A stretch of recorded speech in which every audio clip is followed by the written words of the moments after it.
Hey, Max here, and I got a hot topic to talk to you Star Wars fans about in this episode, and it's about JJ and his recent comments that have been popping up all over the internet, fansplaining and I think attacking fans. And I'm going to get more on to that in a moment. And I could not wait to talk. I was away for the weekend.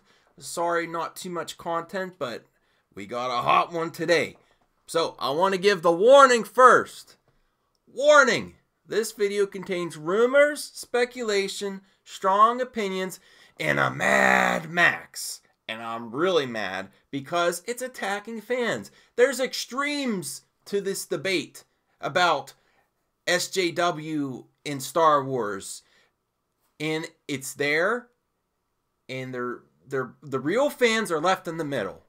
And that's what I really believe.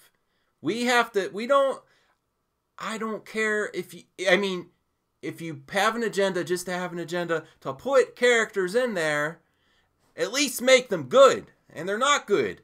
And they're just giving blanket statements about, I have more notes organized, so I'm mad, so I was rambling a little bit, but let's get on to it. And as crazy as this is, it's used as an example to show how ridiculous this argument is.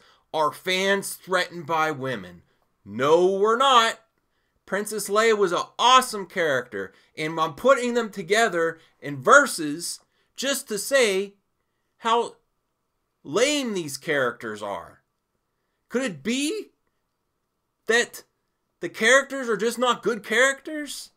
When a character is introduced to Star Wars, the first thing you should be like, wow, that character's awesome. No matter male, female, no matter what nationality, and say, man, I want to buy their action figure.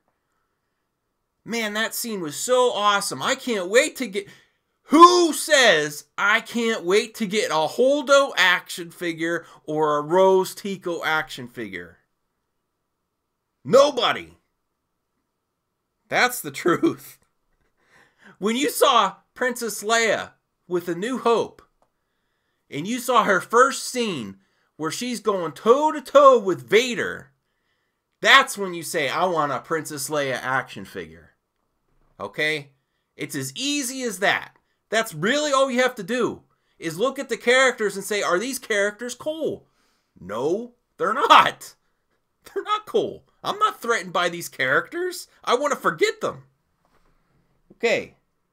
Now, Princess Leia versus Holdo. Star Wars Episode 9, J.J. Abrams, and how Lucasfilm doesn't get it. J.J. Abrams, Episode 9 is in trouble because we have another SJW star. And I'm going to get on to that. You know how a lot of the public looks at headlines, news articles, and does not examine anything? Just like they look at Rotten Tomatoes aggregate and decide a movie's worth. And that's why I really think there's issues with leaning of reviews. But I have so many hot topics about that. You could go look if you want. What a surprise, though. The same people that are responsible for the horrible direction in the Star Wars universe are starting to believe their own media hype and spin. Their entertainment media networking shills print. They pat each other on the back and say, wow, we are doing really good. We include diverse characters, including now J.J. Abrams, about fans being threatened by women. With the... What? Wow! What an oversimplification of a complex issue. I'm so sick of the oversimplification. It's not that easy. And the fansplaining continues. They just can't admit that they are on the wrong track. Again, from Kathleen Kennedy and JJ, a white person position of privilege. And that's where it really gets on my nerves. They are privileged people pushing an agenda for marketing spin to go towards an untapped market in Star Wars. That's what this is really about. Money and making more money. And it's failing. People of privilege making generalizations and blanket statements about groups are very dangerous. there there definitely are racists and male chauvinists that hate The Last Jedi. You know what? But the same way there are SJWs that force characters into the market to market to new groups, make more money without really having real representation. What's happened in The Last Jedi is annoying. You know why? It's not real representation. It's hollow characters. The Last Jedi came to a grinding halt to have Holdo and Rose, the Canto Bite sequence where it had scenes about child labor, war profiteering, animal cruelty, slavery, and vegetarianism. Okay? And if you say it didn't halt the story, it absolutely did. They put, and this is all, again, I don't even know if we have to say this anymore, but spoilers for Last Jedi. But as one great video said, it spoils itself. Okay? Leia was put in a coma. Even Poe storyline was sidelined so Rose can have an adventure with Finn. That should have been Finn and Poe. Now, I like these characters. I know there's viewers out there that don't even like Finn and Poe. I like them from The Force Awakens. Their story was also sidelined to shoehorn Rose into there. And Leia was put in a coma to have Holdo. And then the Luke and Rey training, that was also put on hold. We could have had more on that island, but no, we have to have a whole 30-minute sequence of Holdo and Rose and Finn going to Canto Bite. And that literally put the story on hold. It was out of place, and that's why it wasn't cut, because it had all the agenda in there. Now, if that sequence was just the sequence, forget about special cuts of this film. If that sequence, when Holdo and the Rose and Finn sequence, if that was cut out of the movie would still be bad, but it would flow a lot better. And there wouldn't be anything different. And that's how you tell there's a problem. If their characters, they're there, and they have really no consequence. Okay. But back on to vegetarianism. Porgs, where an agenda for vegetarianism is there, like it or not. Even if you ever think they are cute and harmless additions, how could you not see there's an agenda there to show meat is murder? Now, it's a noble cause, but this is a movie. Vegetarianism. Do we need to see it in a movie? I don't think so. This is an alien creature. Wookiees are known to sometimes rip arms out of people's sockets when they lose. But they can't eat space chicken. Maybe Wookiees will die if they don't eat the food like that. Movements can be important, but especially in the age of social media, opportunists and superficial people hijack these movements to bring attention to themselves. In the same way privileged SJWs promote diversity, while they have huge corporate paychecks, Facebook heroes share stories of underprivileged people from their iPhones. If you were really for social justice, you wouldn't be posting selfies on iPhones that are made by child labor in China factories, where people kill themselves. Put things into perspective. Are you a real warrior for social justice? I don't think so. You're doing it to bring attention to yourself. To say, look how woke I am with the issues of the world. From a place of privilege. The social justice movement has been hijacked by opportunists and narcissists like J.J. Abrams and Kathleen Kennedy. You're pushing an agenda because it is trendy and it brings attention to yourself. If you really care about social justice, you should give these minority groups characters to look up to instead of hollow, stereotype characters that have little to no progression and don't impact the movie whatsoever. No one wants action figures of these characters. Even the toy companies paying to make Star Wars films know it. Did you really introduce cool new characters so cool that Hasbro wants to make a Forces of Destiny Holdo or Rose Tico doll? No, I don't think so. Where's your Rose Tico doll? Nowhere.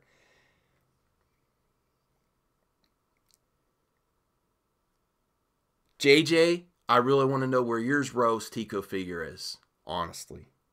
What it boils down to is these characters are not cool, plain and simple. Princess Leia was an amazing character and a great, strong female woman character. How long did it take for fans to fall in love with Leia? The moment she talks back to Vader. How about telling Luke, you're a little short for a stormtrooper, or Han, who was rescuing her, saying, some rescue? You got in here, did you have a plan for getting out?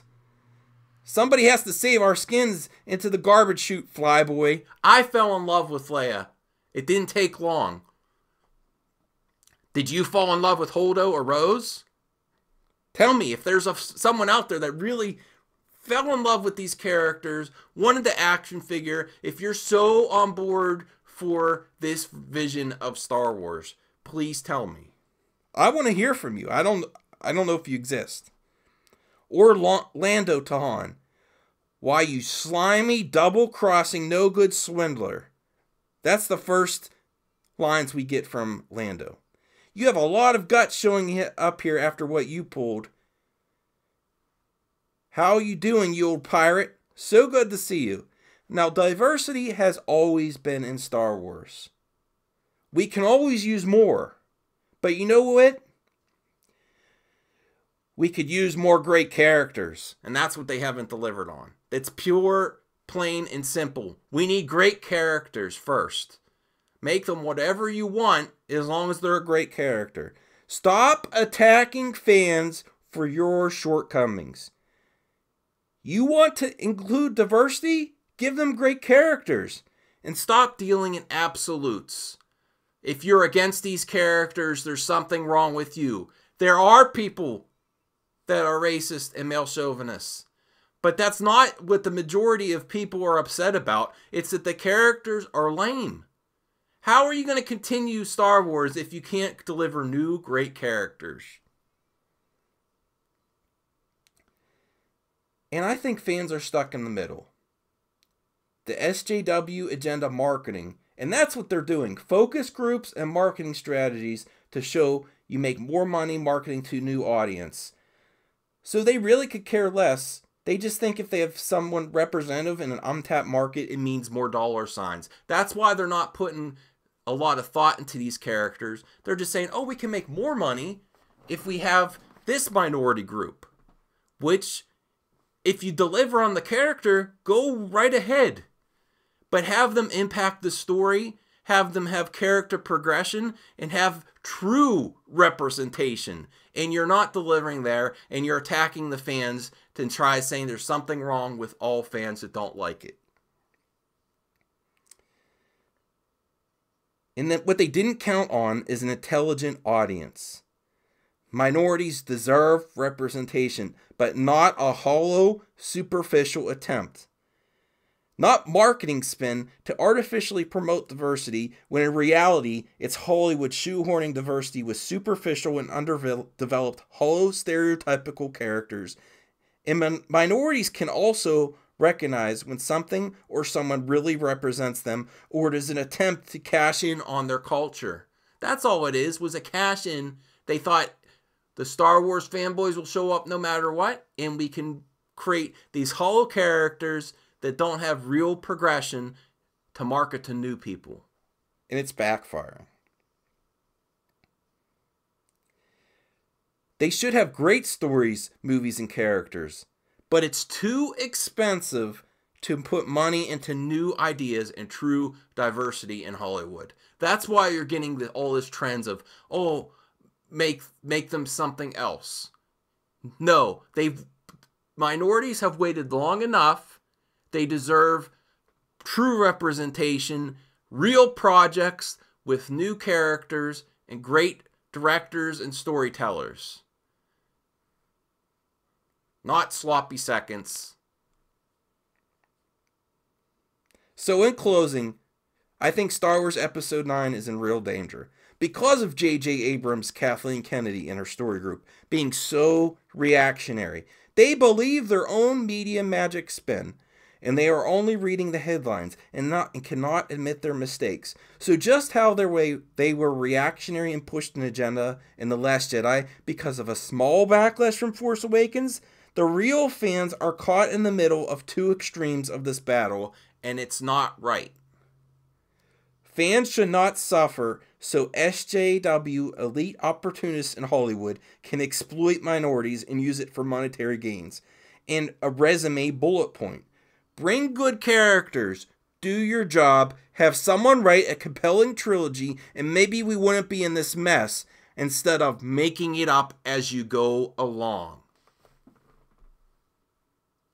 Are we threatened or are we bored? And that's what I want to hear from you. Disney and Lucasfilm doesn't get it. Still, after all this, they still don't get it. They're on the same track. They think everything is wrong with us.